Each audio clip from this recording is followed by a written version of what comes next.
ಈ ಮಳೆಯಲ್ಲಿ ಲೈಲ್ಯಾಂಡ್ ಗಾಡಿ ಹಣೆ ಬರೋನೇ ಇಷ್ಟು, ಹಿಂದಕ್ಕೂ ಹೋಗ್ತಿಲ್ಲ ಮುಂದಕ್ಕೂ ಬರ್ತಿಲ್ಲ, ಒಂದಿಷ್ಟೇ ಇಷ್ಟು ದಿಬ್ಬ ಇರೋದಷ್ಟೇ.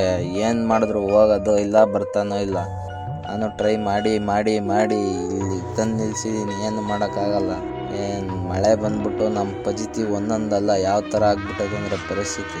ಬರೋದು 3 ಕಾಸು ಆದರೆ ಹೋಗೋದು 6 ಕಾಸು ಆದಂಗೆ ಆಗೈತೆ. ನಾವೆಲ್ಲ ಫುಲ್ಲಾಗಿ ಮಳೆಲೆಲ್ಲ ನೆಂದ್ಬಿಟ್ಟು ನಮ್ಮ ಪಜಿತಿ ಬೇಡ ಹೋಗಿ ಸಿಕ್ಕಾಪಟ್ಟೆ ನೆಂದೋಗ್ಬಿಟ್ಟು.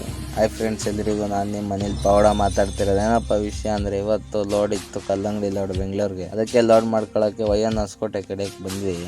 ಟಿಫನ್ ಕಟ್ಟಿಸ್ಕೊಂಡು ವೈಎನ್ ಹೊಸಕೋಟೆಯಲ್ಲಿ ಸೀದಾ ತಿನ್ಕೊಂಡು ನಾವು ಬಂದಿದ್ದೆ ಸೀದಾ ಅಲ್ಲಿಂದ ತೋಟದ ಹತ್ರಕ್ಕೆ. ನಾನು ಮತ್ತು ಅರ್ಜುನ ಗಾಡಿ ಬಂದು ಇಬ್ಬರು ಲೋಡ್ ಮಾಡ್ಬೇಕು. ಫಸ್ಟ್ ಅವ್ನು ಗಾಡಿ ಲೋಡ್ ಮಾಡಿ ಕಳಿಸ್ಬೇಕು, ಆಮೇಲೆ ನಾನು ಲೋಡ್ ಮಾಡ್ಕೊಬೇಕು. ನೋಡಿ, ಫೈನಲ್ ಆಗಿ ಅರ್ಜುನ ಗಾಡಿನ ಈ ಥರ ಲೋಡ್ ಮಾಡಿಸಿದ್ದೀವಿ. ಫುಲ್ಲಾಗಿ ಲೋಡ್ ಮಾಡಿಸಿ ಅಂತೂ ಇಂಥ ಊಟ ಗೀಟ ಮಾಡಿಸ್ಬಿಟ್ಟು ಆ ಗಾಡಿನ ಕಳಿಸ್ಕೊಟ್ಟು ಒಂದು ಲೋಡ್ ಮಾಡಿ ಕಳಿಸಿ 1 ಅವರ್ಗೆಲ್ಲ ಫುಲ್ಲು ಮಳೆ ಬಂದ್ಬಿಡ್ತು ತೋಟದಲ್ಲಿ ಅಂದ್ಕೊಳ್ಳಿ. ಯಾವ ಥರ ಅಂದರೆ ಭಯಂಕರ ಗಾಳಿ ಮಳೆ ಇದ್ಬಿಡ್ತು. ಏನು ಮಾಡೋಕ್ಕಾಗಲ್ಲ ಅಂತ 90% ಲೋಡ್ ಆಗಿತ್ತು ನನ್ನ ಗಾಡಿ. ನಾನು 10% ಲೋಡ್ ಮಾಡ್ಕೊಬೇಕಿತ್ತು.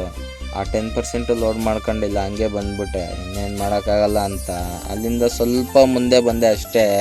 ಬಂದಿದ ತಕ್ಷಣವೇ ಗಾಡಿ ಸಿಗಾಕೊಂಡಿತ್ತು. ಇನ್ನೇನು ಮಾಡೋಕ್ಕಾಗಲ್ಲ ಅಂದ್ಬಿಟ್ಟು ಟ್ರೈ ಮಾಡಿ ಚೈನ್ ತರಿಸಿದ್ರೆ ಚೈನೇ ತುಂಡಾಗೋಯ್ತು. ಹೋಗಿ ಚೈನ್ ಹಾಕಿದ್ದೆ ಗಾಡಿಗೆ, ಚೈನೇ ತುಂಡಾಯ್ತು. ಇನ್ನೇನು ಮಾಡೋಕ್ಕಾಗಲ್ಲ ಅಂದ್ಬಿಟ್ಟು ಟ್ರ್ಯಾಕ್ಟ್ರ್ ತರಿಸಿ ಇನ್ನೊಂದು ಸತಿ ಕಟ್ಟಿಸಿ ಎಳ್ಸ್ಕೊಂಡು ಗಾಡಿ ಹೊರಗಡೆ ತಗೊಂಡಿದ್ದೀನಿ. ಇನ್ನೇನು ಮಾಡೋಕ್ಕಾಗಲ್ಲ, ಪರಿಸ್ಥಿತಿ ತರಲೇಬೇಕಲ್ಲ. ಅಲ್ಲಿಂದ ಮತ್ತೆ ನಾವು ಬಂದಿದ್ದೆ ಸೀದಾ ವೈಎನ್ ಹೊಸಕೋಟೆ ಪೆಟ್ರೋಲ್ ಬಂಕ್ ಹತ್ರ, HP ಪೆಟ್ರೋಲ್ ಬಂಕ್ ಹತ್ರ ಬಂದು ಫುಲ್ ಟ್ಯಾಂಕ್ ಡೀಸೆಲ್ ಮಾಡಿಸ್ಕೊಂಡ್ವಿ.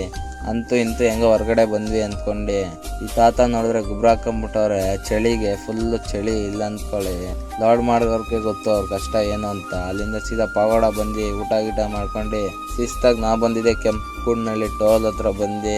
ಇಲ್ಲಿ ನೈಟ್ ಹೊತ್ತಾದರೆ ಯಾವ ನಾಯಿನೂ ಇರಲ್ಲ ಇಲ್ಲಿ. ಬೆಳಗ್ಗೆ ಹೊತ್ತು ಮಾತ್ರ ವಸೂಲಿ ಮಾಡ್ತಾರೆ ಟೋಲ್ ಇಲ್ಲಿ. ಏನೂ ಮಾಡೋಕ್ಕಾಗಲ್ಲ, ನಾವು ಕೇಳೋಕ್ಕೂ ಆಗಲ್ಲ ಬಿಡೋಕ್ಕೂ ಆಗಲ್ಲ ಅನ್ನೋ ಥರ ಆಗ್ತೈತೆ ಅಷ್ಟೇ. ಅಲ್ಲಿಂದ ನಾವು ಬಂದಿದ್ದೆ ದವಸಪೇಟೆಗೆ. ಓಕೆ ಫ್ರೆಂಡ್ಸ್, ಇವತ್ತಿನ ವಿಡಿಯೋ ಇಷ್ಟು. ಅಂತೂ ಇಂತೂ ಬೆಂಗಳೂರಿಗೆ ಸೇರ್ಕೊಂಡ್ವಿ. ಈ ವಿಡಿಯೋ ಇಷ್ಟ ಆಗಿರೋ ಲೈಕ್ ಮಾಡಿ, ತುಂಬ ಇಷ್ಟ ಆಗಿರೋ ಫಾಲೋ ಮಾಡ್ಕೊಳ್ಳಿ. ಸಿಗೋಣ ಮುಂದಿನ ವಿಡಿಯೋದಲ್ಲಿ.